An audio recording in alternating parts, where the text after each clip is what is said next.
Welcome to the Fall to Grace podcast, a show dedicated to those who have stumbled, struggled, failed, and fallen, perhaps more than once. Our message offers encouragement, hope, and connection to turn your personal shame and suffering from a fall to grace.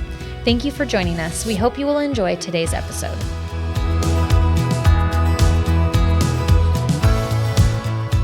Good morning, everyone. Thank you for joining me again on the Fall to Grace podcast. Again, if you've seen the previous two episodes, you know a little bit about my story. I'm Kevin Kirkland, and I am the podcaster and host and a person that is going to be covering some thoughts and some important topics about healing and starting life over after devastating loss or failure, or however you want to describe that. Everyone is going to have their own personal experience with that. I'm grateful that you're here and that you're joining me. I have a few very important things that I want to share with you this morning, and most of what I'm going to talk about in this particular episode is the idea of getting help. I knew that I was facing a new normal.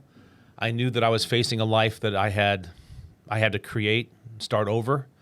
And I knew that I was going to need serious help. Now, for those of you that may be watching this episode and who are in the same position that I was in, I want you to know that there are sources of help, but what sources that might be available to you specifically will depend on your area.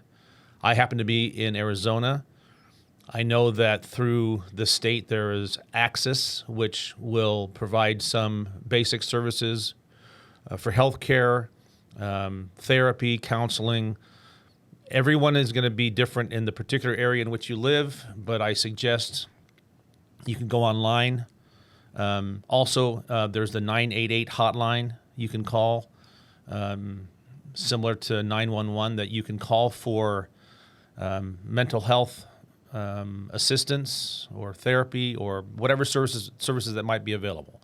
So in your particular area, because of my own personal experience, having gone through all of this, I know that there are resources that you can access that will provide assistance. It just takes a few minutes of searching and then making phone calls. And I'm going to tell you a story about my own personal experience about getting help. Now, as I mentioned in my previous episodes, I was incarcerated, and for my own particular failures and sins, which I'm not going to go into detail at this point, but I knew that whatever time I was going to serve, I knew that wasn't going to be forever. I knew it someday that I was going to be released, and although I did not know when, or nor did I have any control over when that would occur, I knew that there was no way that I could go forward without making serious changes in my own decision-making or patterns of decision, patterns of thinking, the way that I saw myself, my self-talk, all of it that had led me to the place that I was, where I became a broken person and was on a path of self-destruction, and sadly and unfortunately also destroyed many other things, my family, my career, etc. I knew that I was going to have to change the way that I self-perceived, the way that I cared about myself and for others, and especially I was going to have to establish a new pattern for decision-making and boundary setting that I had previously not practiced. And all of it was going to be new, and all of it was going to be in an environment that was going to be hostile, which made it extremely difficult. Now, I'm going to cover a couple of topics, and I'm going to share with you some stories that for me are very emotional. I'm an emotional person by nature. I blame my mother, the sweetest angel in my life. Luckily for me, I've had others, but My mother was a blessed woman and very caring. But she was an emotional person, and likewise, so am I. So if I share some of my stories, I apologize in advance for the emotionality, but I'm not apologizing for feeling the emotions that are so sweet and tender to me. But as I mentioned, I had to make serious and lasting changes in how I thought, how I felt about myself, how I planned out my activities and my routines, and how I decided on and how I kept boundaries. I was going to need help, serious professional help, and I had no idea at the time the source of that help, where it might come from, who it might be, or how I might have access to it. But eventually it did arrive, and I am forever grateful. However, for any one of you that may be listening to this podcast and who may be feeling helpless or loveless or at loss, help will come, but it might come reluctantly. But you can't care about that. I was in no position to care about whether the help that I got came quickly or overwhelmingly or just trickled in drop by drop. Beggars cannot be choosers, and I was at the time, and I remain a beggar, heavily reliant on others to help me. Sometimes that help came in the form of just a kind word. And one of the main reasons I'm doing this podcast is to remind you and everyone that might listen to this podcast, which may be a vast audience of 2, a kind word which costs nothing and takes very little time can make all the difference and change the entire trajectory of a person's life if you're willing to find it within yourself to be kind and to offer a kind word, whether verbal or written. Sometimes that help came in thundering and relentless suffering from guilt, the stress and pressure of having to deal with a completely new reality. What I mean by that, why that's helpful, is because unless we are willing and able to face the reality of who we've become and what we've done, then help will never make a difference. We have to be willing and courageous enough and face difficulty enough, often alone enough, to accept that change must occur, and oftentimes it has to start from within, but a little encouragement from outside can make a big difference. Sometimes it won't come, but I promise you that it will come one way or the other. While I was incarcerated, my daughter Katie sent me a talk given to the graduates of the nursing school at Brigham Young University. Now, I've mentioned before that I was raised in the Church of Jesus Christ of Latter-day Saints, commonly known as the Mormon Church or the LDS Church. And the talk that she sent me was given by Elaine Marshall, who was the dean of BYU College of Nursing at the time. Talk was given on October 8th, 2002 to the School of Nursing. And she talks about the difference between cure and healing. I recommend that talk to you. But in it, and I'm not quoting specifically, but in it she basically says that there's no healing without pain, and that in order for there to be healing, there must be pain, and you must reside in that pain for a time, and there's no going around it. There's no shortcut. Healing requires pain, and pain you must go through. There's no easy way around. And I can share with you from a personal experience that is true. If you try to avoid it, if you try to avoid the discomfort, if you run from the difficulties that you're going to face, you will carry those difficulties with you and never heal from them. I heard someone say that pain that is buried, or trauma that is buried, or something like that, doesn't decompose. It will stay with you, and I believe that is very true. Another talk that was given on a very similar, by the way, the Learning the Healer's Art is the title of the talk by Elaine Marshall, Learning the Healer's Art. Regarding healing, there's another talk given by Jonathan Sandberg entitled Healing Equals Courage plus Action plus Grace. And that is as good a title for this podcast as Fall to Grace is. I honestly believe that healing literally is the combination of courage plus action plus grace, and I want to talk a little bit about that those things today. This process is not for the weak of heart, and you might need professional help. The companionship of a professional would be very, very helpful, and it's also helpful if you have some faith, either in a process or a professional or someone that can help you. Brene Brown said it's wise to choose those with whom we share our shame, because shame is a very heavy burden to carry. But even more so sometimes for the companion, as you're asking them to share your shame and carry that burden with you, and it's not due to any of their actions or consequences or choices of that companion. So that's why I'm suggesting that if at all possible, you find a professional that can help you.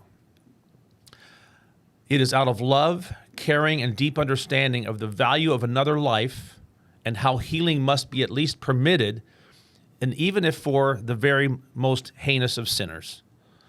We have to allow each other, ourselves, and one another to heal. Now, I want to tell you a little story about how my healing really started after I was released from incarceration. Now, there's lots of stories that I will share with you as time goes on about the miracles and healing that occurred while I was still incarcerated. But this episode today is about getting help and how my healing process started once I was released. While I was incarcerated, within 30 days of release, there was an announcement made that I could apply for basic insurance plan that could help me with basic needs such as health care and possibly therapy. It was, for indigent individuals, and at the time of my release, I was going to be homeless, careerless, moneyless. I was going to have nothing upon my release.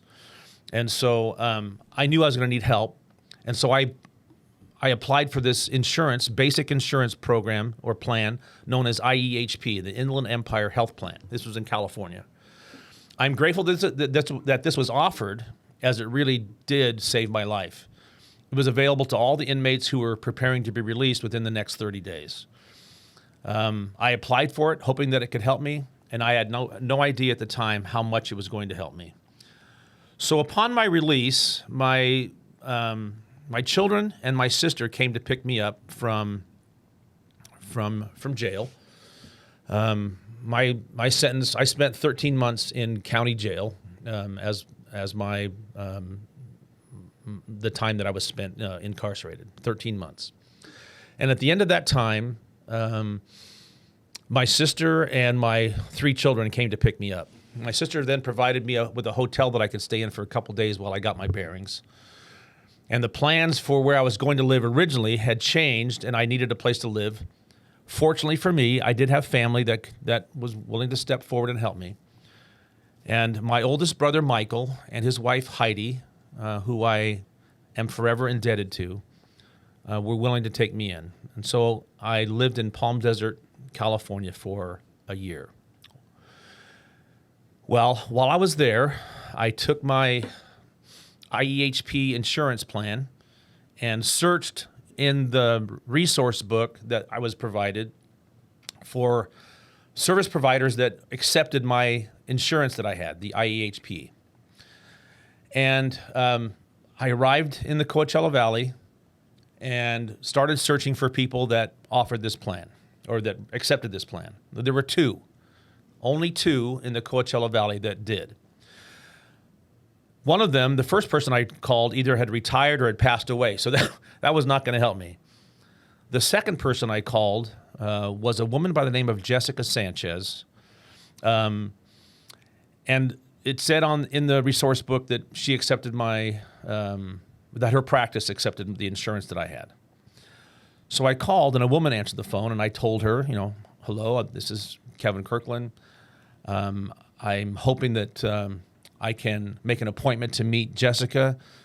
I have been in serious trouble in my life, and I need serious professional help. Can she help me? And she informed me that that wasn't going to be possible, that Jessica was booked for the next 2 years, and there was just no way that she was going to be available. And I broke down. This was my last hope to have professional help, which I knew I desperately needed. I begged and I pleaded, please help me. I have nowhere else to go. I have no other resources. Is there any possible way that I could be considered? And she said, I'm sorry, Mr. Kirkland, but I just don't think that it's going to be possible because I know how busy Jessica is and she's booked. But I will give her your message and we'll see. So a day or two passed, and I get a phone call, and I answer, and the person on the phone said that, hi, Kevin, this is Jessica Sanchez. I said, hello, Jessica, how are you doing? She goes, I've got to tell you a little story. She said, when you called the other day, it just so happened that my normal receptionist, the person that takes care of my phones and my scheduling, my regular person was out ill, and my mother was answering the phones for me that day. And so my mother made me call you. And that was one of the sweetest and most tender moments because for the love of a mother, I had a chance to meet with Jessica, and she said, meet me on Tuesday at 4 o'clock, the following Tuesday, which I did. And I met with Jessica. I ended up meeting with Jessica for every Tuesday for the next year. It was just a miracle of circumstance. I guess some people would say it's not a miracle, it's just a happy circumstance. But in my particular case, it sure felt like a miracle. I visited with Jessica every week. The first few weeks, all I did was curl up in a ball and weep and wail and moan and cry and feel terrible about myself. But Jessica was so kind and so supportive. She reminded me that it was a safe place, and she offered tender caring and professional help. And one of the things that she did, and I'm going to share it with you, is she asked me the question whether or not I meditated, and I said no. I'd been a prayerful person all my life, but I'd never really been one to meditate necessarily. And she turned me on to the idea of listening to guided meditations on YouTube. And so I did. And there's so many offerings. I happened to find the mindful movement, and I listened to some of the guided meditations, which I found very, very helpful and very succinct for my particular situation, but none more than the particular guided meditation on the setting of intentions. And in a nutshell, the setting of intentions allows you to set an intention for the rest of your life based on what you want. It isn't necessarily what you are now or what you have now. You're just going to start the intention with the statement, I am. And then you can fill it in with whatever you want. You can be anything you want. You can make a new you. But you're going to start with the idea and the statement to yourself and to the world, I guess, I am. And I set 4 intentions that have become my foundational principles moving forward, which we'll go into detail more, but for right now, I set the intentions of, I am grateful.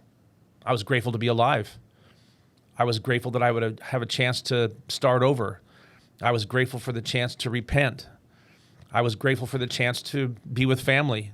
I was grateful for the chance to let everyone know how sorry I was for all of my terrible choices and how much pain I'd caused. So I was grateful for the chance to be alive and to breathe in and out and to continue to have an opportunity. No matter how difficult it was going to be, I was grateful for that. The second thing that I stated in my intentions is I am humble. Nobody in their right mind would go through all this and not learn a lesson. I'm a stubborn person. I can be difficult, but I have to learn the lessons that come to me. And in this particular moment in my life, And going forward for the rest of my life, I set the intention that I am humble. I want to be humble, remain humble, and learn my lessons, and maybe share a lesson or two with others. The third intention was that I'm going to remember the good. I'm not going to look back and be negative or bitter or anything. It didn't matter what happened, come what may, I was going to remember the good. And last but not least, the fourth intention was that no matter what, whatever I had to face, that I was going to allow my heart to be open for the receiving of love and for giving of love. So my fourth intention was I have a heart full of love. So that kind of began my journey of healing and gave me a chance to move forward. Now, there's a lot of details to how I moved forward and what happened in the subsequent months and now many years of what I've been able to process through for my healing. But most importantly, the thing I want to mention today is get help. You don't know where the help's going to come from. And hopefully what this podcast is really about is reaching out to others who have not put themselves in this situation to be the source of help for someone in your family. We all have members of our family that are struggling with whatever it might be, whatever addiction or difficulty or failure it might be. People that are in our extended sphere of influence, but immediately in our lives, or in my particular case, even reaching across decades of time. I've had some friends that have made contact with me and offered words of encouragement and love and support, people that I have not seen for decades, and all I got was a word of encouragement, and in some cases, they would come and spend time with me and be present with me in my healing, which I am forever grateful for.